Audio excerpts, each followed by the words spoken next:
Assalamualaikum students, I hope you are doing well. Today we'll discuss about fates of pyruvate और types of respiration.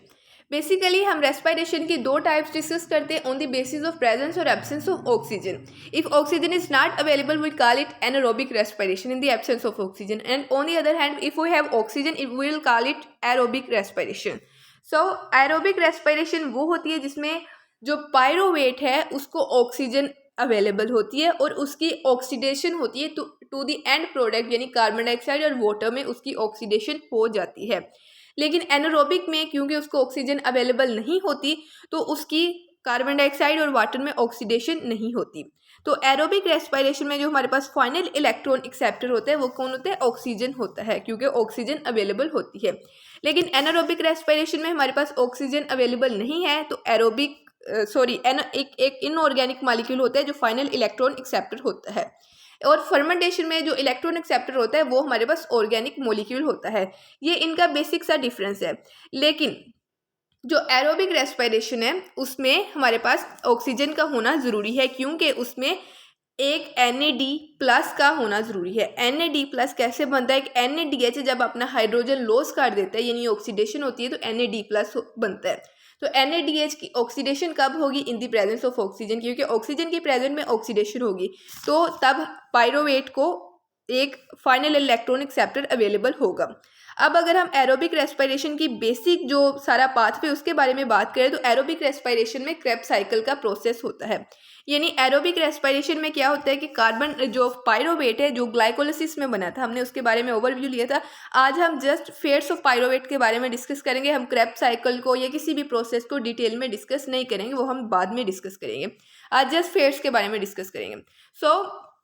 हमारे पास 3 carbon compound बना glycolysis के through और वो 3 carbon compound pyruvate की अब first fate जो है वो in the presence of oxygen है.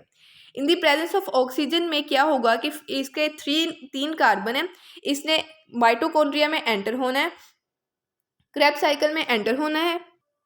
तो उसमें एंटर होने के लिए ये अपना एक कार्बन डाइऑक्साइड लॉस करेगा, इसकी ऑक्सीडेशन होगी और ये एसिटाइल कोएंजाइम ए में कन्वर्ट होगा. यानी इसका कार्बन डाइऑक्साइड एक लॉस हो गया. 3 कार्बन कंपाउंड था पायरोवेट, 2 कार्बन कंपाउंड रह गया, यानी इसकी आधी ऑक्सीडेशन हो गई. इसका जो कार्बोक्सिलिक ग्रुप है वो रिलीज हो गया और ये खुद एसिटाइल ग्रुप में कन्वर्ट हो गया. अब इसके पास ओवरऑल 2 कार्बन मौजूद हैं. 2 कार्बन जो हैं वो भी इसके कार्बन डाइऑक्साइड में ही कन्वर्ट होने हैं, क्योंकि एरोबिक रेस्पिरेशन में क्या होता है कि ग्लूकोज प्लस 6 ऑक्सीजन होते हैं जिससे 6 कार्बन डाइऑक्साइड और 6 वाटर के मॉलिक्यूल बनते हैं. तो इसके जो बाकी 2 कार्बन है उसने भी कार्बन डाइऑक्साइड में कन्वर्ट होना है. तो वो क्रेब्स साइकिल में जाएंगे. क्रेब्स साइकिल में जब एसिटाइल कोए जाएगा सबसे पहले इसने ऑक्सैलो एसीटेट के साथ इसकी कंडेंसेशन होनी है, फिर सिट्रेट बनना है, फिर एकोनिटेस बनना है, फिर आइसोसिट्रेट बनना है. तो इसी तरह जब ये कंटिन्यू करेगा अपने सारे प्रोसेस तो इसमें अब इसका जो कार्बन डाइऑक्साइड है वो लॉस होगा. यानी आइसोसिट्रेट जब कन्वर्ट होगा अल्फा कीटोग्लूटामेट में तो इसका एक कार्बन डाइऑक्साइड रिलीज हो जाएगा और अल्फा कीटोग्लूटामेट जब आगे कन्वर्ट होगा तो उसका भी एक कार्बन डाइऑक्साइड रिलीज हो जाएगा. यानी 3 कार्बन कंपाउंड था हमारे पास पायरोवेट, उसके तीनों ही carbon in the form of carbon dioxide release हो चुके हैं. तो ये है ऑक्सीजन की प्रेजेंट में इसकी फेट. यानी ऑक्सीजन की प्रेजेंट में इसकी फेट में क्या होगा कि इसके सारे कार्बन जो हैं वो कार्बन डाइऑक्साइड में कन्वर्ट हो जाएंगे. अब दूसरी इसकी फेट है कि इन दी कंडीशन के जब ऑक्सीजन अवेलेबल नहीं होगी, यानी ऑक्सीजन अवेलेबल नहीं है तो इसका जो फाइनल इलेक्ट्रॉन एक्सेप्टर है वो अवेलेबल नहीं है, तो तब क्या होगा कि इसको NAD+ नहीं मिलेगा. NAD+ चाहिए होता है. वो क्यों चाहिए होता है? क्योंकि वो इलेक्ट्रॉन एक्सेप्टर के तौर पे काम करेगा. NAD+ होगा तो NADH बनेगा और एनर्जी कन्वर्जन का सारा प्रोसेस चलेगा. लेकिन NAD+ इसको अवेलेबल नहीं है. NAD+ इसलिए अवेलेबल नहीं है क्योंकि ऑक्सीजन नहीं प्रेजेंट. ऑक्सीजन नहीं NADH को NAD+ में कन्वर्ट करना है. अब क्या होगा कि अब ये अल्कोहल में यानी एथेनॉल फॉर्मेशन में जाएगा. यानी पायरोवेट के 3 कार्बन ने अब कन्वर्ट होना है 2 कार्बन में. अब इसकी ओवरऑल जो सारा प्रोसेस है उसमें हमने देखा कि ऑक्सीजन की प्रेजेंट में 3 कार्बन डाइऑक्साइड बनेंगे इसके. लेकिन अब इन दी एब्सेंस ऑफ ऑक्सीजन सिर्फ हमारे पास पायरोवेट से 1 कार्बन डाइऑक्साइड निकलेगा. पहले हमारे पास पायरोवेट होगा. पायरोवेट की जो डीकार्बोक्सिलेशन होगी तो इससे एसिड एल्डिहाइड बन जाएगा. डी कार्बोक्सिलेशन से एस्टैल्डिहाइड बन जाएगा और उसके बाद एस्टैल्डिहाइड की डिहाइड्रोजिनेशन होगी तो वो एथेनॉल बन जाएगा। यानी पायरोवेट में 3 कार्बन थे, 2 कार्बन में कन्वर्ट हो गया, 1 कार्बन डाइऑक्साइड लॉस हो गया। अब एस्टैल्डिहाइड में 2 कार्बन है, इसने एल्डिहाइड है, इसने अल्कोहल में कन्वर्ट होना है, यानी इसने अल्कोहल में रिड्यूस होना है। तो इसने क्या करना है कि एक NaDH यूज़ करना है और उस NaDH का हाइड्रोजन ले लेना है और NAD+ जनरेट करना है। क्योंकि अगर ऑक्सीजन प्रेजेंट हो तो NAD+ ऑक्सीजन की वजह से जनरेट होगा, लेकिन यहाँ पे ऑक्सीजन नहीं है तो इन्होंने NAD+ खुद जनरेट करना है, तो NAD+ जनरेट होगा। अब इसमें हम 2 चीज़ें देखेंगे। पहली चीज़ ये है कि जब हमने ग्लाइकोलिसिस का प्रोसेस रन किया तो हमें NADH की प्रोडक्शन हुई, ठीक है, 2 NADH प्रोड्यूस हुए। अब हमने वही 2 NADH यूज़ कर लिए, यानी NADH की नेट यील्ड हमारे पास क्या है, 0 है। अब हमारे पास ओवरऑल जो इस प्रोसेस से एनर्जी आ रही है वो कौन से, वो 2 ATP हैं जो ग्लाइकोलिसिस में प्रोड्यूस हुए। ग्लाइकोलिसिस में 2 ATP यूज़ हुए थे, 4 प्रोड्यूस हुए थे। क्योंकि 2 यूज़ हुए थे, 4 प्रोड्यूस हो गए थे, नेट हमारे पास 2 ATP की प्रोडक्शन आ रही थी। तो ग्लाइकोलिसिस में जो एनर्जी आ रही है वही हमारी ओवरऑल एनर्जी है एनारोबिक रेस्पिरेशन में, उसके अलावा कोई एनर्जी नहीं आ रही। एनारोबिक रेस्पिरेशन में एनर्जी क्या होती है, कम होती है। इसमें जो टोटल अमाउंट ऑफ ग्लूकोज की कंजप्शन होती है, कंजप्शन ऑफ ग्लूकोज वो बहुत ज़्यादा होती है। लाइक वहाँ पे एक ग्लूकोज जो है वो 38 ATP प्रोड्यूस कर रहा है, लेकिन यहाँ पे एक ग्लूकोज 2 ATP प्रोड्यूस कर रहा है, यानी कंजप्शन बहुत ज़्यादा है। 38 ATP बनाने के लिए बहुत से ग्लूकोज चाहिए। तो यहाँ पे rate of consumption of total amount of glucose जो है वो एनारोबिक रेस्पिरेशन में बहुत ज़्यादा है। इसके अलावा नेट एनर्जी यहाँ पे 2 ATP है, जबकि एरोबिक रेस्पिरेशन में नेट एनर्जी जो है वो 38 ATP है। एनारोबिक में सिर्फ 2 ATP नेट एनर्जी हैं। वो 2 ATP भी कहाँ से आ रहे हैं, ग्लाइकोलिसिस से आ रहे हैं। इसके अलावा कहीं से कोई भी एनर्जी इसमें यील्ड नहीं हो रही। इसके बाद जो नेक्स्ट प्रोसेस होता है वो, ये तो एक फर्मेंटेशन में हो गया ना, एथेनॉल फार्मेशन। दूसरा होता है lactic acid formation. Lactic acid formation भी इसी वजह से होती है क्योंकि NaDH जो है वो NAD+ में कन्वर्ट नहीं होता। इस कंडीशन को हम हाइपोक्सिया कंडीशन कहते हैं। तो NAD+ जो है वो इलेक्ट्रॉन एक्सेप्टर के तौर पे रिक्वायर्ड होता है, लेकिन NAD+ अवेलेबल नहीं है क्योंकि ऑक्सीजन नहीं है।